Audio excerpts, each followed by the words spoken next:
parler de ce sujet, donc moi personnellement, je l'avoue, je l'ai dit déjà dans un enregistrement, donc j'étais pas très sensibilisé à la question des Rohingyas. J'étais pas très sensibilisé, on peut pas l'être. Il y a tellement de drames, il y a tellement de problèmes ici en France et tout autour de nous que on peut pas. Mais c'est quand même avoir l'esprit ouvert, de s'intéresser. On découvre que malheureusement il y a des situations dont on parle très peu et qui sont peut-être les plus dramatiques et les plus malheureuses à travers le monde. Donc si l'ONU par exemple dit que à propos des Rohingyas, que c'est la minorité la plus persécutée au monde, je pense avec toute la réserve diplomatique qu'ils ont, etc., c'est que là, ce qui se passe, ce qu'ils n'osent pas dire, c'est vraiment énormissime.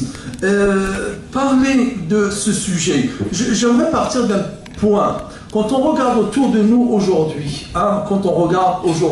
on est le 8 mai 2015, quand on regarde autour de nous, là en Europe, pour l'instant, alhamdulillah, d'une façon générale, ça se passe bien. Ce n'était pas le cas pourtant il y a 20 ans. Il y a 20 ans, jour pour jour, à quelques mois après, il y avait le massacre de Srebrenica.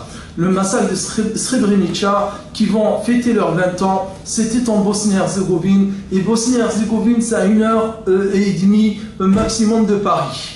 Et je me souviens qu'à l'époque, 94, j'étais imam à Aix-en-Provence. On a mobilisé des ouvriers, on a mobilisé des étudiants, on a ramené 2 cars et on est venu à Paris.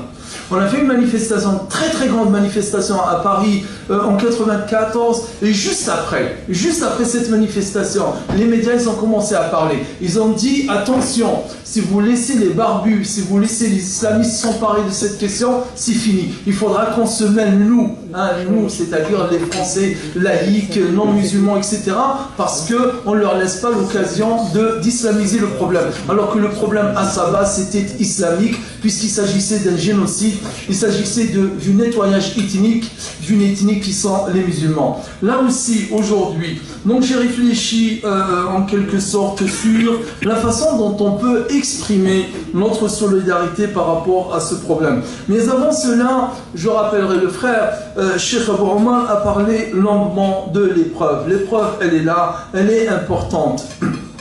Et si on se rappelle, si on reprend en mémoire un hadith du prophète sallallahu alayhi wa sallam qui nous dit « Man asbaha aminan fi salbihi, mu'afan fi jasadihi, lahu qutu yawmihi, faka'annama hizat lahu dunya bihadafiriha » Il dit le prophète sallallahu alayhi wa sallam dans un hadith, celui qui se lève le matin alors qu'il est en paix sous le toit de sa maison. Il est sain de son corps, il n'est pas malade, il est en bonne santé et qu'il a la nourriture qu'il lui faut pour sa journée. C'est comme si le monde tout entier lui a été rassemblé et mis à sa disposition. Vous vous rendez compte de cette image que nous donne le prophète sallallahu alayhi wa sallam? Il suffit juste de se lever le matin, de dire alhamdoulilah, je ne suis pas menacé chez moi, je suis en paix, je vis dans la quiétude. Et que je ne suis pas malade, je ne souffre pas, et que j'ai ne serait-ce que de quoi manger toute ma journée. Le prophète sallallahu alayhi wa sallam nous dit, celui-là, c'est comme si le monde tout entier lui a été ramassé pièce par pièce, il a été rassemblé et mis à sa disposition. Et que dire de gens qui n'ont rien de tout cela? Ils n'ont rien de tout cela. Ils n'ont ni un abri, ni sont à l'abri d'une atteinte à leur corps, à leur vie, etc. Ils n'ont pas de quoi manger. Que dire de ces gens-là? Ces gens-là sont, entre autres, nos frères et sœurs, les Rohingyas, dont on peut de plusieurs façons exprimer notre solidarité vis-à-vis d'eux. Et je reviens à mon propos très rapidement, c'est une parenthèse qui est importante. Le 8 mai 2015, aujourd'hui, on regarde autour de nous. En Palestine, ça date déjà de 60 ans. Ce qui se passe et ce qui a ému tout à l'heure Cheikh Abou Omar devrait nous émouvoir tous, à savoir ce qui se passe dans une des terres peut-être la plus bénie, la plus bénie la plus bénie que après la Mecque, à Al-Sham, c'est que dans le prophète sallallahu alayhi wa sallam, il y a même des recueils tout entiers de hadiths du prophète sallallahu alayhi wa sallam qui vantent cette terre. D'ailleurs, la terre de Palestine, quand on parle du Grand Cham, elle en fait partie.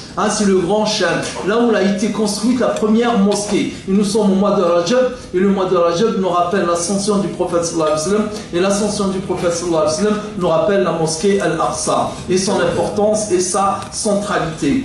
Donc on regarde encore plus loin, en Irak pareil, ailleurs c'est pareil, mais il ne faut pas oublier une chose, il ne faut pas oublier une chose, que malgré la dureté, malgré ces affres-là, malgré tous ces malheurs qui sont là, nous sommes capables, les musulmans, de relever la tête. Il s'est passé quelque chose de pire, 8e siècle de l'islam, de 8e siècle, en terre de Cham, quand les Tatars sont arrivés, Genghis Khan, quand il est arrivé, c'est quoi? Hitler c'est la rigolade. Je sais qu'on va peut-être me traiter de sous-estimé, je m'en fiche royalement, je le dis, mais je dis c'est de la rigolade devant Genghis Khan. Genghis Khan c'est un ouragan, c'est un séisme de la plus haute degré sur l'échelle de Richter, c'est 9 ou 12,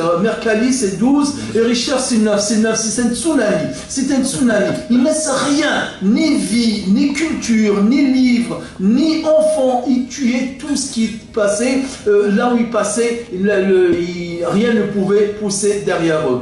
Il dit, l'imam Ibn Kathir dans son livre Al-Bidaya wa Nihaya, l'imam Ibn al-Athir dans son livre Al-Kamil fi Tarikh, et les historiens ils disent que les musulmans sont arrivés à un degré de faiblesse, un degré de couardise, de lâcheté, je dis bien de lâcheté, où ils sont devenus couards, peureux, au point où il dit, c'est les historiens musulmans qui disent, un Tatar il passe, il n'a pas d'épée, il trouve un groupe de musulmans, il leur dit restez ici, attendez, je vais chercher mon épée pour vous tuer. Il restait là et il allait chercher son épée pour venir les tuer. De dire à quel point sont arrivés les musulmans. Et ça, c'est des historiens musulmans qui le racontent. Nous aujourd'hui, et malgré cela, mais avec la force de la foi, avec la force de la mobilisation, Cheikh l'Islam Ibn Taymiyyah et tous les imams, il était devant l'imam Ibn Taymiyyah. Quand il le dit, son tilmid, imam Ibn Abdel Hadi, qui raconte l'histoire de son chef, il dit, il se mettait devant, il leur dit, nous allons gagner, Inch'Allah. Et quand il dit, لما أقول إن شاء الله لا أقولها يعني دعوة وإنما أقولها تحقيقا يعني إن شاء الله c'est pas une condition, je vous l'ai dit par certitude, nous allons gagner. Et ils ont gagné, ils ont relevé la tête, ils ont chassé les Tatars, et l'islam a retrouvé son épanouissement, a retrouvé sa place dans cette... Aujourd'hui, il n'est pas du tout impossible que les musulmans fassent de même, mais à condition que nous sachions tirer des leçons. Allah Ta'ala dans le Coran il dit Dahar al-fasadu fil barri wal bahr bima kasabat aydi an-nas liyudhiqahum ba'd alladhi 'amilu la'allahum yarji'un. Ce verset là où Allah il nous dit la corruption dans son sens large, la corruption des âmes, la corruption des comportements, la corruption de la vie et tout. Et elle s'est répandue sur terre et elle s'est répandue en mer. Pourquoi? Par la conséquence des méfaits des gens, c'est-à-dire c'est une conséquence des agissements des gens. Pourquoi? Allah Ta'ala dit linudhiqahum ba'd alladhi 'amilu, afin qu'ils vont goûter quelques-unes des conséquences de ce qu'ils ont fait. Peut-être qu'ils vont se ressaisir et revenir vers Allah. Un frère a fait une analyse. La Syrie dont on parlait tout à l'heure, le drame a commencé en 2011. Rien n'a été fait. De réel, de conséquent. Ça pouvait se régler en 2011. On l'a laissé 2011. 2012, on l'a laissé. 2003, on l'a laissé. Nous les musulmans, et Allah, il nous a châtiés d'un châtiment terrible. Il nous a créé Daesh. Daesh, c'est la conséquence de la résolution du problème syrien. Parce que si le problème syrien était réglé à son commencement et que les musulmans s'étaient mobilisés, Allah ne nous aurait pas châtié, Allah ne nous aurait pas infligé cette punition qui est ce Daesh qui tue tout sur son chemin. Chrétiens, musulmans, non-musulmans, il tue tout, imam, qui tue de toutes les manières. Et ça, on doit être vigilant. On doit être vigilant pour savoir tirer des leçons de cela. Maintenant, je reviens pour conclure. Je vois 4 façons. Je vois 4 façons face à un drame, quel qu'il soit, de se sentir, de se solidariser et d'apporter de son aide. La première, bien entendu, elle commence par le cœur, les sentiments. Il faut de la compassion, il faut de la compatir. Je ne dis pas l'empathie. Là, c'est plus que de l'empathie, parce que l'empathie, on peut avoir de l'empathie pour quelqu'un tout en ayant de la distance. Là, je parle de la compassion. Avoir de la compassion, c'est de s'efforcer de ressentir la douleur que ressent celui qui souffre et de se mettre à sa place. Et là, je n'ai pas besoin de vous rappeler ce hadith-là, mais encore faut-il, je dirais, le digérer, encore faut-il pouvoir faire le travail sur soi pour se hisser au niveau de le vivre. Le prophète sallam, quand il nous dit مثل المؤمنين في توادهم وتراحمهم وتعاطفهم كمثل الجسد الواحد إذا اشتكى منه عضو تداعى له سائر الجسد بالسهر والحمى. Il nous dit l'exemple des musulmans dans leur affection, dans leur solidarité et dans l'amour qu'ils se portent les uns pour les autres. C'est comme un corps, que si une partie de ce corps souffre, c'est tout le corps qui souffre par de la fièvre et de l'insomnie. Imaginez vous avez une rage de dents, je ne vous souhaite pas.